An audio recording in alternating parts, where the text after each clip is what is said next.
तो नमस्कार। GMH आयुर्वेदा पर आपका स्वागत है। मित्रों, आयुर्वेद के निम्न नियमों तरीकों का पालन करते हुए भोजन करना चाहिए। उनमें से पहला नियम है, भोजन करते समय जल्दबाजी नहीं करनी चाहिए। भोजन चबा चबा करके खाना चाहिए। भोजन को मुंह में इतनी देर तक चबाना चाहिए जब तक कि उसमें लार न मिल जाए। मित्रों, आइए वैज्ञानिक दृष्टिकोण से देखते हैं कि आयुर्वेद के इस कथन में कितनी सार्थकता है। प्रायः यह देखा जाता है कि छोटे बच्चे बिना साफ सफाई का ध्यान दिए, बिना हाइजीन का ध्यान दिए खाना खा लेते हैं और उनके हाथों में उपस्थित कीटाणु हमारे मुख में पहुंच जाते हैं। मित्रों, जब हम खाना को ठीक प्रकार से चबाते हैं और उसमें लार मिल जाती है तो हमारी लार में मुख्य रूप से 4 प्रकार के एंजाइम्स पाए जाते हैं: लाइसोजाइम, टाइलिन, डाइस्टेज और म्यूकस। लाइसोजाइम एंजाइम का कार्य होता है कीटाणुओं को नष्ट करना। जो भी कीटाणु हमारे मुख में होते हैं यह उन्हें नष्ट कर देता है। टाइलिन और डाइस्टेज नामक एंजाइम्स मंड या चोकर का पाचन करते हैं। चोकर अनाज की ऊपरी परत को कहा जाता है। यदि हम अनाज के आटे से छानकर पूर्ण रूप से चोकर को निकाल देते हैं तो वह मैदा बन जाता है और मैदा पचाना आटे की अपेक्षा कहीं अधिक कठिन होता है। चौथा एंजाइम जो होता है वह खाने को लसदार, चिपचिपा बनाता है ताकि भोजन आसानी से आगे बढ़ सके। दूसरा नियम होता है, खाना खाने के तुरंत बाद पानी नहीं पीना चाहिए। महर्षि वाग्भट्ट ने तो कहा है, भोजनांते विषमवारी, अर्थात भोजन के अंत में पानी पीना विष के समान होता है। आयुर्वेद में पानी पीने के लिए खाने से 48 मिनट पहले और खाना खाने के 1.5 घंटे बाद सलाह दी जाती है। आइए वैज्ञानिक आधार पर देखते हैं कि आयुर्वेद के इस कथन में कितनी सार्थकता है। मित्रों, जब खाना हमारे आमाशय के ऊपरी भाग कार्डियक में पहुंचता है तो वहाँ HCl स्रावित होता है। HCl बहुत ही स्ट्रॉन्ग एसिडिक होता है।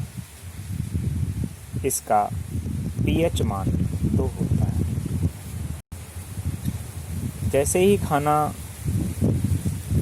HCl में मिलता है, HCl हाइड्रोक्लोरिक एसिड उसमें उपस्थित उन शक्तिशाली जिद्दी कीटाणुओं को भी मार देता है जो कि लाइसोजाइम एंजाइम द्वारा नहीं मारे जा सकते। इसके अलावा हाइड्रोक्लोरिक अम्ल का एक और कार्य होता है कि वह भोजन को छोटे छोटे टुकड़ों में विभाजित करके पाचन के लिए आसान कर देता है। अब मित्रों, हम आपसे एक प्रश्न पूछना चाहते हैं कि कोई अम्ल कंसंट्रेट अवस्था में अच्छा कार्य करता है या डाइल्यूट अवस्था में? निसंदेह आपका उत्तर होगा कि कंसंट्रेट अवस्था में कोई भी अम्ल अच्छा कार्य करता है। मित्रों, जब हम खाना खाते हैं तो HCl हमारे खाने को पचाने के लिए कार्य करता है, और इसी समय हम यदि पानी पिएंगे तो यह अम्ल जितना ज़्यादा पानी पिएंगे उतना ही डाइल्यूट होता जाएगा और इसकी पाचन शक्ति भी घटती जाएगी। इसीलिए मित्रों, आयुर्वेद में खाना खाने के 1.5 घंटे बाद पानी पीने की सलाह दी जाती है। तो मित्रों, मुझे तो यह कथन पूर्ण रूप से वैज्ञानिक लगता है। आयुर्वेद का तीसरा नियम होता है कि हम पानी जब भी पिएं, घूट घूट कर पिएं।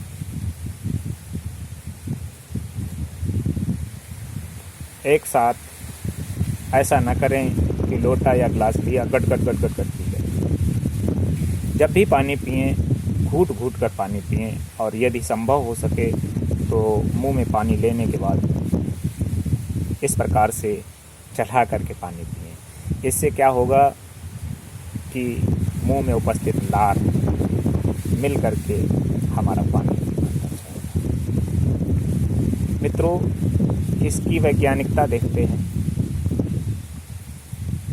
दोस्तों, अभी हमने देखा था कि हमारे लार में 4 प्रकार के एंजाइम्स पाए जाते हैं: लाइसोजाइम, टाइलिन, डाइस्टेज और म्यूकस।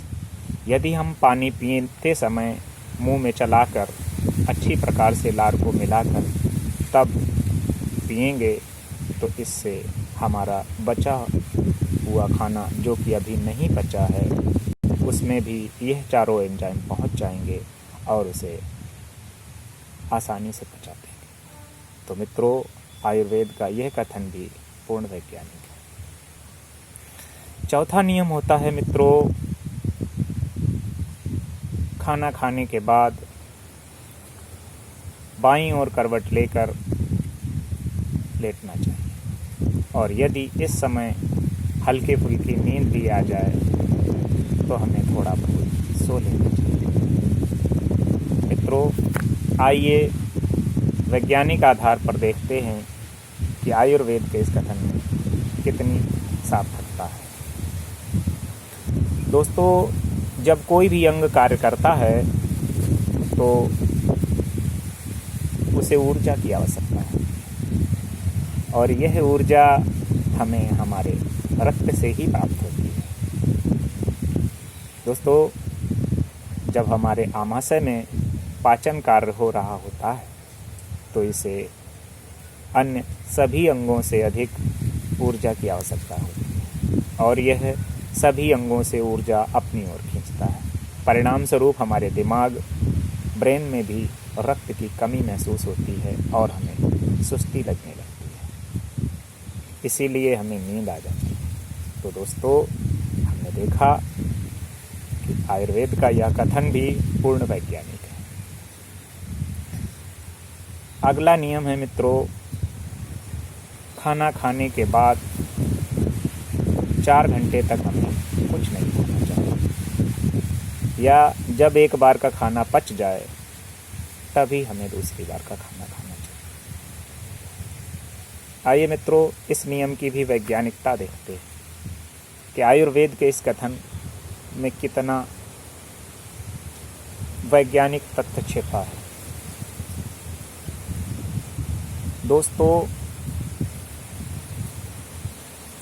जब भोजन हमारे आमाशय में पहुंचता है तो सबसे पहले आमाशय के प्रथम भाग कार्डियक में पहुंचता है, जहां हाइड्रोक्लोरिक अम्ल खाने में उपस्थित कीटाणुओं को मार देता है और भोजन को बारीक छोटे छोटे टुकड़ों में विभाजित करता है।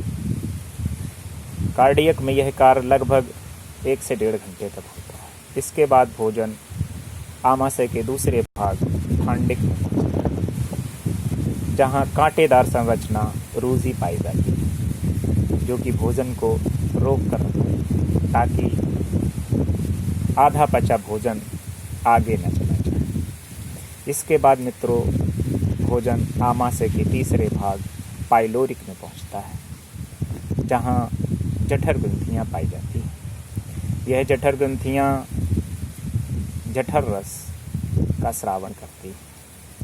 मित्रों, जठर रस में 2 प्रकार के एंजाइम्स पाए जाते हैं। पहला एंजाइम्स होता है रेनिन और दूसरा एंजाइम्स होता है पेप्सिन। रेनिन का कार्य होता है दूध को दही में परिवर्तित करना और पेप्सिन एंजाइम्स प्रोटीन का पाचन करता है। यह प्रोटीन को पेप्टोन में बदल देता है। तो मित्रों, इस पूरी प्रक्रिया में भोजन हमारे आमाशय में लगभग 4 से 5 घंटे तक रहता है। इस समय अगर हम दूसरा खाना खाएंगे तो आमाशय हमारे इस खाने के पाचन को छोड़कर नए खाने के पाचन में लग जाएगा और इसे आगे बढ़ा देगा। तो दोस्तों, अगर अधपचा खाना आगे बढ़ जाएगा तो वह हमारे शरीर में बीमारियां ही उत्पन्न करेगा। इसीलिए आयुर्वेद कहता है कि जब एक बार का खाना पच जाए तभी हमें दूसरी बार का खाना खाना चाहिए, या खाना खाने के बीच में चाय, पकौड़ी, समोसा इत्यादि नहीं करना चाहिए। क्योंकि हम देखते हैं खाना खा लेने के बाद लोगों को यदि चाय, पकौड़ी और समोसा मिल जाता है तो वह भी खा लेते हैं। तो आयुर्वेद का यह कथन भी पूर्ण रूप से वैज्ञानिक है। दोस्तों, अब यह वीडियो यहीं समाप्त होती है। आगे मिलेंगे फिर किसी वीडियो में। तब तक आयुर्वेद के साथ स्वस्थ रहिए, मस्त रहिए। नमस्कार।